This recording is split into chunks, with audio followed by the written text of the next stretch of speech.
Amis du jour, chalutations. Pour les petits nouveaux, moi c'est Sekhmet, et je vous souhaite la bienvenue dans mon podcast littéraire. Dans mon émission, je vais tenter 3 fois par semaine de vous donner envie de découvrir des livres de tout poil, récents et moins récents. Alors, si ça vous tente, c'est par ici la suite. Aujourd'hui, je vais vous présenter Super méchant débutant de John Scalzi, publié aux éditions La Talente. Dans ce roman de science-fiction, nous allons partir pour la petite ville de Barrington, située dans la banlieue de Chicago. Nous allons y faire la rencontre de Charlie Fitzer, 32 ans, journaliste en recherche d'emploi, divorcé, vivant avec sa chatte Hera pour seule compagnie. Charlie est le cadet de Sarah, Bobby et Todd, tous les trois issus d'une précédente et houleuse union de son père. Charlie n'a pas grandi avec ses aînés, tous adultes ou presque à son entrée en primaire. Il a donc grandi comme un fils unique auprès de leur père et de sa mère Lizzie, ce qui a bien évidemment continué de creuser le fossé le séparant de ses demi-frères et sœurs. Quand Charlie a perdu sa mère, les liens avec son père se sont resserrés. Et quand Charlie s'est séparé de Janine et s'est fait renvoyer de son travail au Chicago Tribune, il est tout naturellement retourné vivre chez lui. Et quand ce dernier est tombé malade, Charlie a trouvé des petits boulots comme prof remplaçant pour avoir un maximum de temps pour lui. À la mort de son père, Charlie s'est vu accorder par ce dernier l'usufruit de la maison, à condition qu'il s'acquitte des différentes charges. À défaut, le fruit de la vente de la propriété sera équitablement divisé entre ses 4 enfants, preuve de son amour équitable. Si la sécurité d'avoir un toit enlève une épine du pied à Charlie, le harcèlement de ses aînés pour revendre est pénible. Par le biais de l'avocat de feu leur père, les 3 autres ayants droit cherchent à obtenir leur part d'héritage, même si ce n'est visiblement pas le besoin d'argent qui les motive. Depuis plusieurs années, Charlie tient bon. Même si plus le temps passe et plus le retard dans les règlements des factures s'accumule, ce que ne manque pas de lui rappeler Andy Baxter.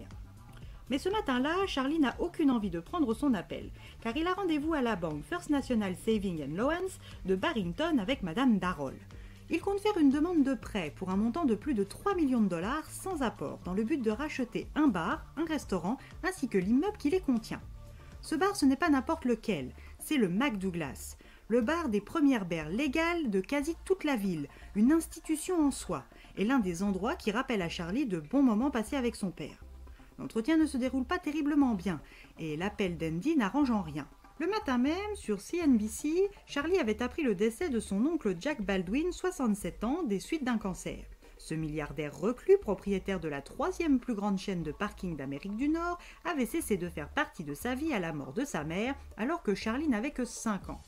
Son oncle s'est disputé avec son beau-frère et n'est plus jamais réapparu.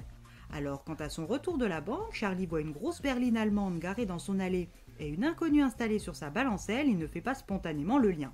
Cette femme s'appelle Matilda Morrison. Elle est venue au nom de Jack. Elle lui explique que bien qu'absent de sa vie, il avait continué de veiller sur lui dans l'ombre afin de respecter les volontés de son beau-frère. Maintenant qu'il est mort, il aimerait que Charlie soit son représentant lors de son enterrement. En échange de sa présence, l'une des entreprises de Jack rachètera sa maison et la lui revendra à un tout petit prix, faisant de lui le seul propriétaire de celle-ci, le tout accompagné d'une petite enveloppe de 100 000 dollars.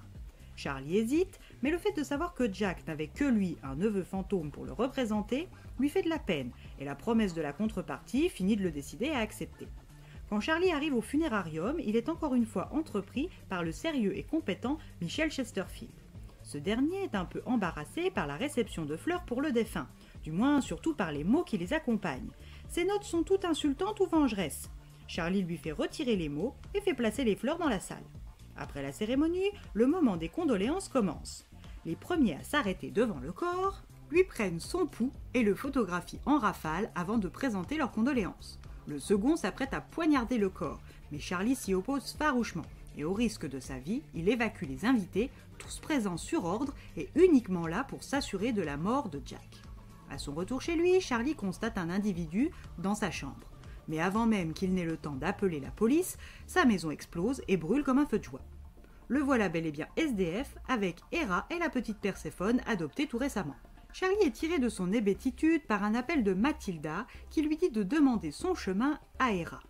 Bien qu'abasourdi par la demande loufoque, il s'exécute, puis finit par suivre Hera, qui est en réalité une chatte dite consciente, car augmentée grâce au génie génétique. Charlie apprend que le corps retrouvé mort dans sa maison était un agent du FBI, faisant de lui un homme recherché.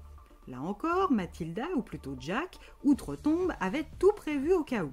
Il va devenir, ou plutôt il va endosser sa nouvelle identité, qui vit pour lui administrativement depuis de longues années, Desmondo José Ruiz, dit Des. 2 options s'offrent désormais à lui. Attendre que le FBI le cueille, ou fuir avec Hera, Mathilda et Perséphone dans le monde de super méchant de son oncle Jack. À sa place, que feriez-vous ?